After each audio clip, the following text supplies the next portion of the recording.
So a little while ago I posted a video about gum recession, and a whole bunch of people in the comments felt that the before and after photo that I used in the thumbnail was fake. It wasn't. So my name's Gus, I'm a cosmetic and implant dentist based near London in the UK, and today let's walk you through this exact case and I'll show you step by step exactly what we did so that those people who didn't believe me can actually see this is possible. So I can understand why people think that it's fake, because it is such a dramatic change from one to the other. People think that it's a completely different case. And there's two things going on here. Okay, number one, we did the gum recession stuff, but secondly, we also did a smile design with 4 porcelain veneers. So here's how the lady started. We can see the recession. Okay, and somebody has patched up the recession stuff with composite bonding. Okay, and that's the quick, easy thing to do. The dentine, which is on show after the recession happens, is often yellow, and that's ugly. So the quick, easy fix is just to patch it up. Okay, you don't change the gum line, you don't cure the recession. Now, it's important to understand why this recession happened, and in this case, this lady was brushing too hard. So once we do all of this, to make sure that the result is going to be long-lasting, we have to ensure that the brushing is improved and we're not going to lose all the gum graft which is carried out in the first place. And you can see we treated this lady in 2016 and yet everything is still fine today, and I'm shooting this in 2021. Now when we do this kind of treatment, the first thing we do is remove all of these ugly composite fillings on what we're going to do, and I'm going to show you the photos straight after doing the gum graft. So you can see here that we've got these blue stitches here and here and here, okay, and these are special stitches to help support and pull the gum down, and they're being anchored on these little white composite blobs actually in between the teeth. And then we, the most obvious bit is this stuff poking out, and that is part of the graft. Okay, so the way we do this graft is we take the connective tissue, so we take some gum from somewhere else, usually the roof of the mouth or maybe right at the back, depending on what we're trying to achieve, and then we thread it underneath the natural gum. And this isn't the kind of photo that most people like to see. Okay, it looks horrific, it looks painful. To be honest, after this kind of treatment, it's uncomfortable for about a week. The roof of the mouth where we take the graft from is usually worse than this bit here. But if you're going down this route, expect it to be a little bit like having a really bad pizza burn for a couple of weeks. Or a week, okay, and sometimes it can just start bleeding by itself. But anyway, we did this treatment, it looks horrific. Let me show you what it looks like a few weeks later. So 2 weeks later, here we are, we're taking the stitches out. Now, every patient is completely different, okay, and this lady, we warned her, is going to look terrible, and she was totally fine with that, and she actually called us saying she can't deal with the blue stitches. Okay, this is some stuff which nobody else has ever complained about that, but it's just something that happens out of the blue. Anyway, 2 weeks later, this is what the gum graft looks like. We can see that the recession looks a lot better, but 2 weeks isn't a long enough time to know if this has worked, because there's still inflammation which is making the gums look thicker and fatter. You can see that where we've done the graft, where it was kind of poking out here and here, the gum looks a little bit more red, and that's good because it shows us that the graft which we've taken from somewhere else and put here is full of blood. Okay, and if it's full of blood, it's going to become part of the patient's own gum, and it's going to work really nicely.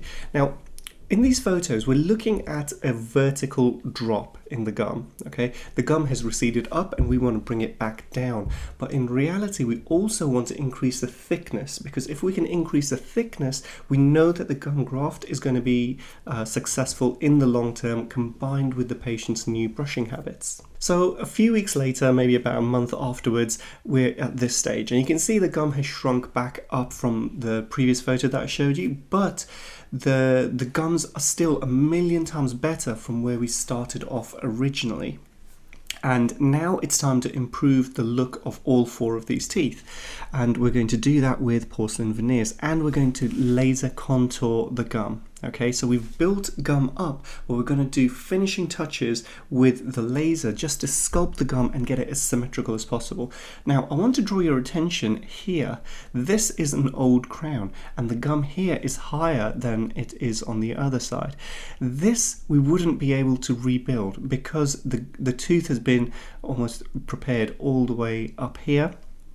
And there's certain specifics about the way this crown is that's going to make it very difficult to rebuild that area in a kind of predictable way and put a new crown on it. We thought it was acceptable, and we did the preparation. We took out all of the composites on the other 3 teeth. We reduced them down because she had composites in between the teeth. We had to cut in between the teeth.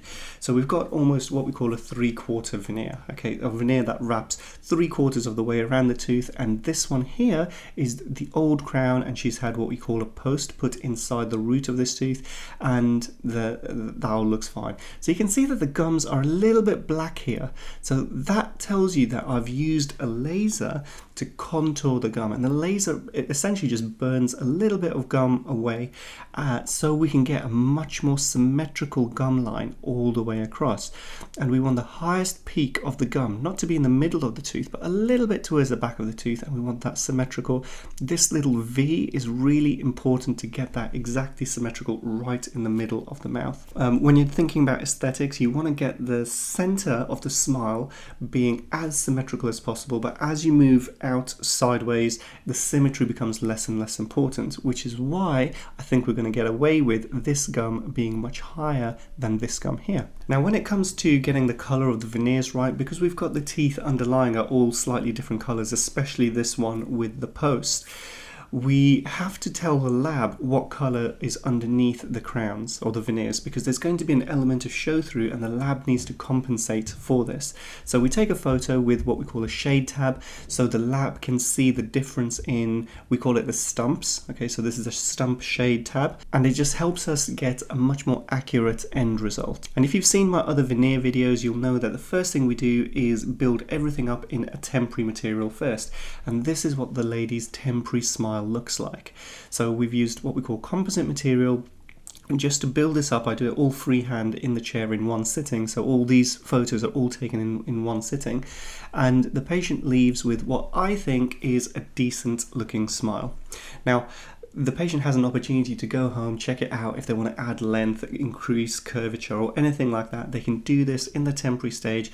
So we've got that confidence that once we know what we're looking for in the temporaries, it's easy to transfer that look into the porcelains.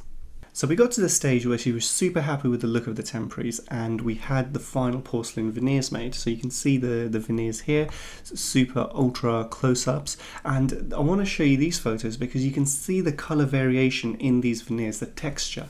I'll do another video on the difference between high quality veneers and the cheap stuff that you're going to see some dentists providing, and it's all to do with the details, okay, like the surface texture, because a tooth which has more texture scatters the light more, making it actually look brighter and a bit more natural. And young teeth have more texture than old teeth as well, because as we brush our teeth every single day, we actually smooth them down. It's ever so slight, but over a period of many years this can add up and it smooths the surface down quite a lot. So once she was happy with the veneers, the temporaries, and we fitted them in, this is what it looks like maybe a week after we fitted them in. Okay, the day we fit the veneers, it's always a little bit the gums are a little bit more red. Okay, so here it looks like they've been in for a little bit of time, and we can see, you know, an ultra close up here. Now I want to just draw your attention to this little bit here, okay? Because this is a little bit of imperfection, apart from the gum height, okay? You can see that showing off here. But this here, you often see this when we do this gum recession treatment, and there's a little bit of graft poking through at the beginning, then this sometimes happens, and this is going to remain, okay? Now this photo is an extreme close-up of what's happening, so in reality, it's not a big problem for the patient. To be honest, I didn't notice it until I reviewed the photos later. So overall, with just 2 major treatments, we were able to cure that recession. But it's not just about looking at the recession, it's looking at the whole smile. What is the patient's what is the patient looking for at the end of treatment? What would they, really like to have? Do they just want to cure the recession, or are they after a better looking smile? And that's where we plan from. Okay, what is our end goal, and what are all the steps that need to happen before that to achieve that end goal? Okay, now patients obviously are super happy with this. So I hope this video took you a little bit more behind the scenes on how these treatments are carried out, the exact process and the thinking behind it. And for those people who thought the other one was fake, it's really not. This actually happened. So if you got something out of it, give it a thumbs up, give the video a thumbs up, press subscribe if you like to see this kind of stuff, and I will see you soon in another video. Take care.